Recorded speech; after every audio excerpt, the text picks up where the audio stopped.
Salut tout le monde, c'est Alan, on se retrouve aujourd'hui pour parler d'une histoire qui a inspiré un film d'horreur, l'un des plus cultes. Il s'agit du film L'Exorciste d'Emily Rose et je vais vous raconter l'histoire vraie qui a inspiré ce film. C'est un nouveau format que je lance pour le mois d'octobre, si jamais il vous plaît, si jamais vraiment ce format marche bien, il est possible qu'on le continue après le mois d'octobre, mais ça évidemment ce sera à vous de décider. Dans l'obscurité des années 1970, quelque chose de sinistre s'est glissé dans les recoins silencieux d'une petite ville allemande.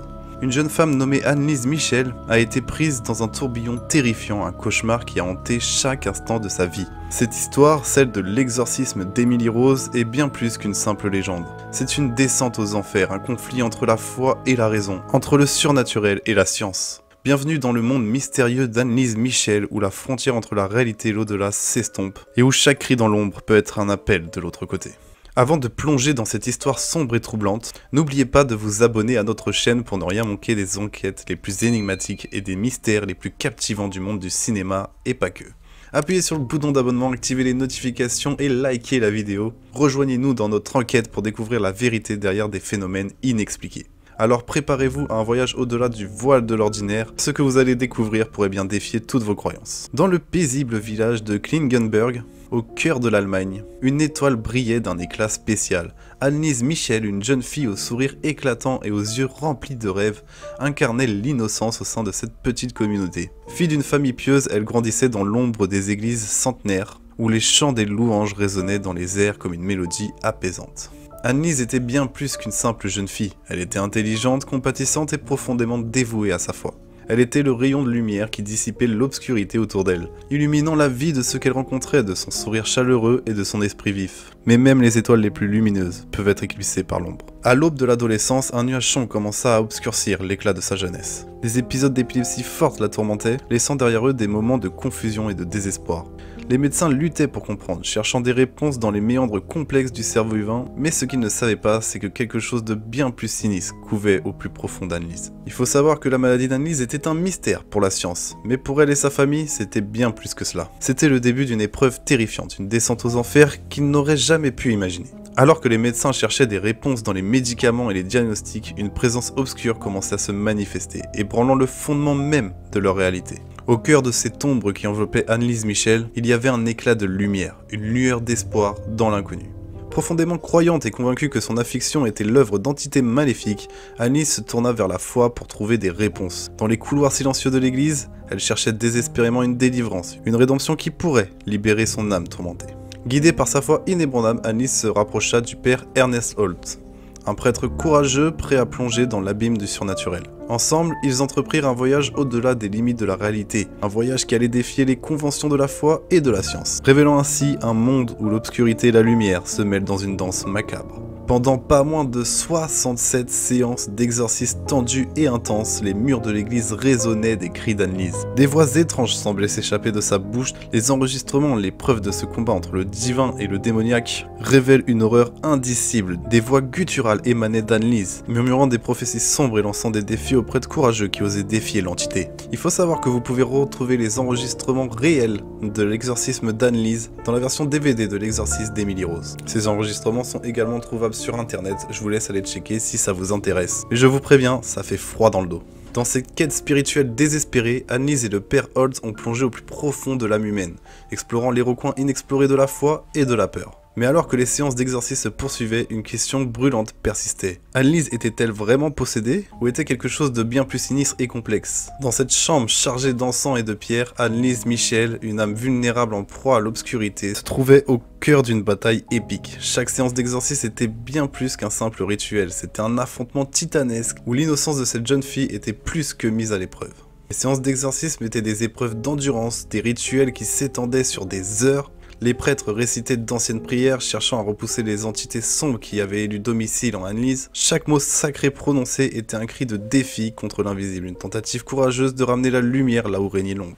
Les séances étaient ponctuées de moments de pure terreur. Anneliese, sous l'emprise de ses forces invisibles, parlait des langues étrangères, des voix échos de l'au-delà émanaient d'elle. L'âme d'Anneliese était le champ de bataille, littéralement. Les démons prétendument en elle hurlaient, blasphémaient contre les prières qui les repoussaient. Chaque séance d'exorcisme était une plongée dans l'inconnu, un voyage dans les profondeurs du paranormal où la foi était mise à l'épreuve et où l'horreur se mêlait à la dévotion.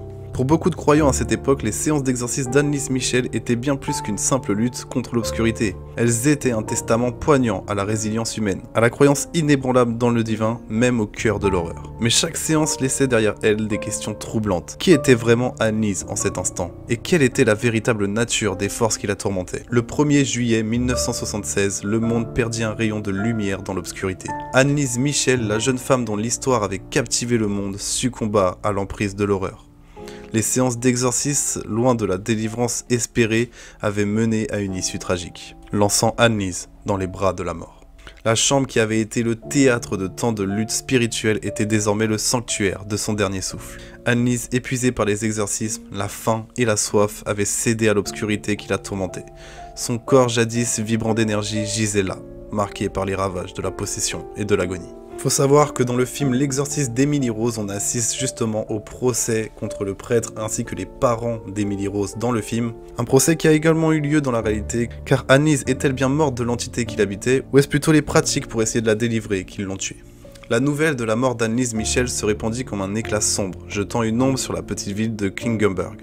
Les questions se bousculaient dans l'esprit de tous. Avait-elle vraiment été possédée? Ou était-ce une tragique défaillance de l'esprit humain? Les réponses semblaient se dissoudre dans l'air, laissant derrière elles un sentiment de deuil et d'incompréhension profonde. Annelise Michel était bien plus qu'une victime, elle était le reflet de la dualité de l'humanité. Un rappel brutal que même au sein de la foi la plus inébranlable, l'obscurité peut s'insinuer. Sa tragique fin soulignait l'ampleur de la bataille entre la lumière et les ténèbres, une bataille qui se joue souvent au plus profond de l'âme humaine. Même après sa mort, Annelise Michel continuait de hanter les esprits curieux. Son histoire tragique mêlant foi, possession et mystère avait laissé un héritage énigmatique. Des chercheurs, des théologiens et des sceptiques du monde entier se penchaient sur le cas d'Annelise, recherchant à comprendre les vérités cachées derrière cette histoire terrifiante. Les enregistrements des séances d'exorcisme, les journaux médicaux et les témoignages des proches étaient devenus des artefacts précieux. Des experts en psychologie, en théologie et en paranormal se sont penchés sur ces documents, chacun cherchant à dévoiler une facette différente de ce puzzle mystique. Certains y voyaient évidemment un cas classique de maladie mentale, tandis que d'autres étaient convaincus de l'authenticité de la possession démoniaque. L'héritage d'Annelise Michel s'étendait bien au-delà des limites de sa petite ville. Son histoire avait inspiré des films, des livres et même des pièces de théâtre, chacun offrant une interprétation unique à son calvaire. Mais au-delà du sensationnalisme, l'énigme d'Annelise persistait, laissant les amateurs de mystère et de vérité perplexes. Des groupes de discussion en ligne, aux documentaires télévisés, l'histoire d'Annelise continuait d'intriguer et de fasciner. Chacun avait sa propre théorie, sa propre vision de la vérité derrière ce drame. Peut-être est-ce là l'héritage ultime d'Annelise. Elle nous a poussé à questionner nos croyances, à explorer les confins de l'inconnu et à reconnaître la complexité de l'esprit humain. Dans la quête pour comprendre son histoire, nous sommes confrontés à notre propre fascination pour l'inexpliqué. Chaque question sans réponse nous pousse à explorer davantage, à creuser plus profondément dans les mystères qui nous entourent. Peut-être que dans cette recherche incessante, nous trouverons non seulement la vérité sur son histoire, mais aussi un éclairage sur les recoins les plus sombres de notre propre âme.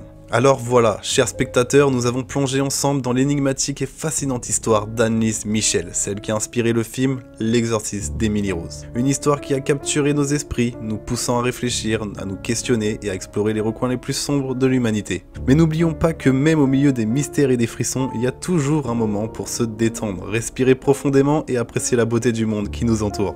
N'oubliez pas de prendre un moment pour vous, de profiter des petits plaisirs de la vie, de rire avec des amis, de sentir l'odeur de la pluie fraîche et de savourer votre tasse de thé préférée. La vie est une aventure pleine de mystères, mais elle est aussi remplie de moments de bonheur simples et authentiques. Comme je le dis si souvent en fin de vidéo, le plus important c'est que vous preniez soin de vous. Si vous avez apprécié ce voyage avec nous dans le monde de l'inexpliqué, n'hésitez pas à vous abonner à notre chaîne. Nous continuons d'explorer les mystères du monde, de partager des récits captivants et de plonger dans l'inconnu du cinéma. En vous abonnant, vous ne manquerez aucune de nos aventures. Alors rejoignez notre communauté, partagez vos idées, vos réflexions dans les commentaires, et ensemble nous continuerons à explorer les mystères qui rendent notre monde fascinant. N'hésitez pas non plus à partager cette aventure avec vos amis et votre famille. Merci d'avoir été des nôtres aujourd'hui, que notre vie soit remplie de curiosité, de découvertes et de moments de bonheur. A très bientôt sur notre chaîne, n'oubliez pas, la vérité est parfois bien plus étrange que la fiction.